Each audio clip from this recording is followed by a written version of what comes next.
Welcome back. We're back. Got my sticky tabs ready. Again, Fatherhood and Family Law. I'm your host, Kendrick Holly. Please like, comment, subscribe to the channel. If you tune in to episode 1, we talked about the roles of fathers and the emotional side of navigating family court. Let's take it a step further today. I'm going to break down what family law actually is and how it impacts fathers, and most importantly, how it affects the children at the center of it all. Remember, keep a child-centered approach with all of this. So let's start. Let's keep it simple. Family law is the area of law that deals with family-related issues. Those issues may include a plethora of things: custody, visitation, child support, divorce, separation, parental rights, you name it, is there.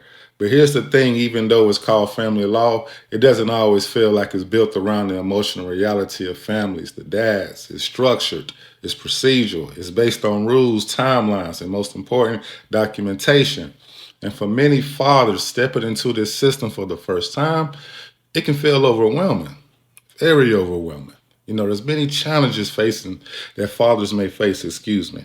So let's talk about some of the common challenges fathers face in family law.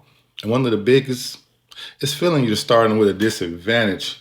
How the history may play, whether that is perception is real or based on past experiences. It's something many fathers carry into the process, that trauma. Trauma is real. Another challenge is understanding the legal language of court documents, the filings, the motions. It can feel like a complete different world, especially if you don't understand what's being said. You can't fully advocate for yourself not knowing what's being said, right? Follow me. There's also the challenges of time, court dates, deadlines, waitings, periods, all while trying to maintain your own personal life as a father, work, and just staying emotionally grounded. It takes a toll on you. And then there's something that doesn't get talked about enough, and that's the emotional pressure. Trying to stay calm in a system that feel already defeated. Trying to co-parent through conflict. Trying to show up strong for your child or your children while dealing with your own stress. That's not easy. It's not easy at all. You know, Custody and visitation, that's another thing.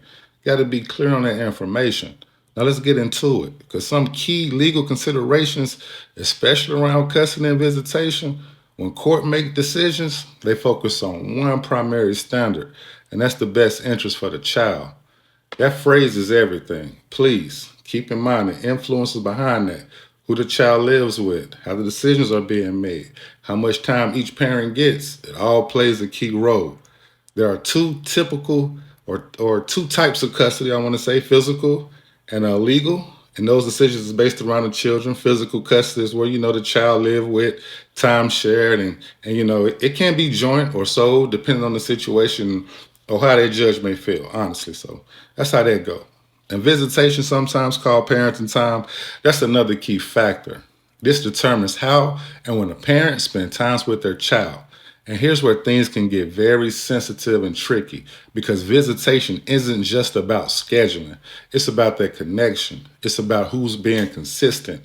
It's about who's maintaining a very meaningful relationship with the children. The courts may consider things: the child's age, the needs, the parent's involvement, stability of each environment, the income, ability to co-parent more effectively with each other. So, plays a key role. It means your actions matter. It means staying consistent. Your communications matter. Your presence matter, Dad. Keep it real with your kids. Keep it real with them. The impact of the children is real. Is there. Now let's shift the focus to the children, because at the end of the day, they are the most important and the most impacted by these decisions that's being made. Legal processes can be confusing and very stressful, not just for parents, but for the kids too. They might not understand what's happening, but they feel it.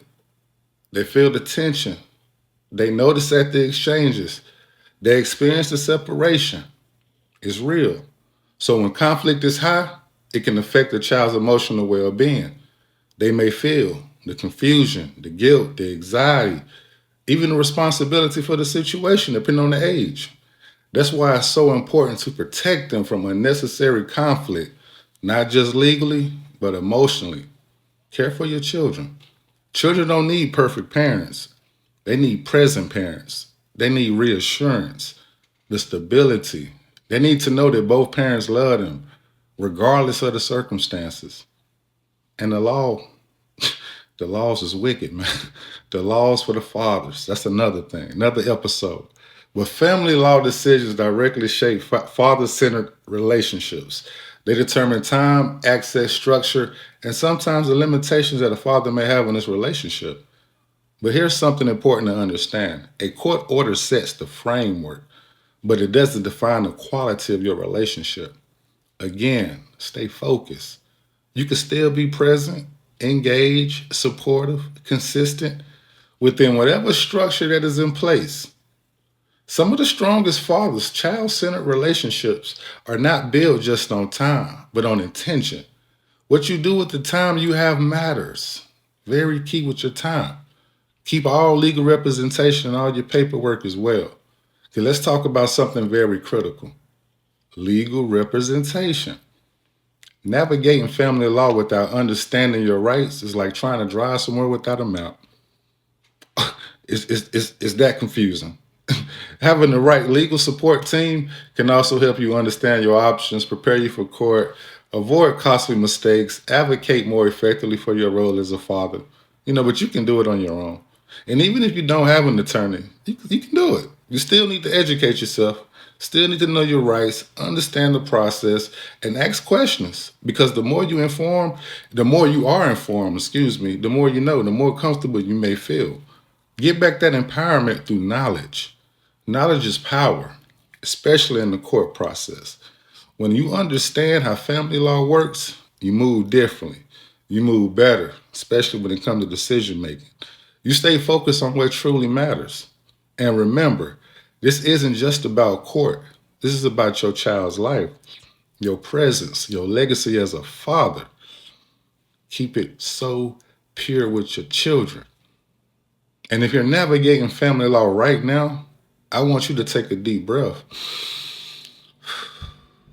You don't have all the answers today, but just stay committed to the process and commit to your child. Understand the system, protect your peace, and stay focused on what matters the most. Because even in difficult situations, you still have the power to show up as a father, especially the father your child may need. Thank you for tuning in to Fatherhood and Family Law. In the next episode, we're going to talk about preparing for family court and what fathers need to know before stepping into the courtroom. If this episode helped you in any way, again, please share, like, comment, subscribe, share with another father who may need the message. And I'm Kendra Colley, and I'll see you on the next episode.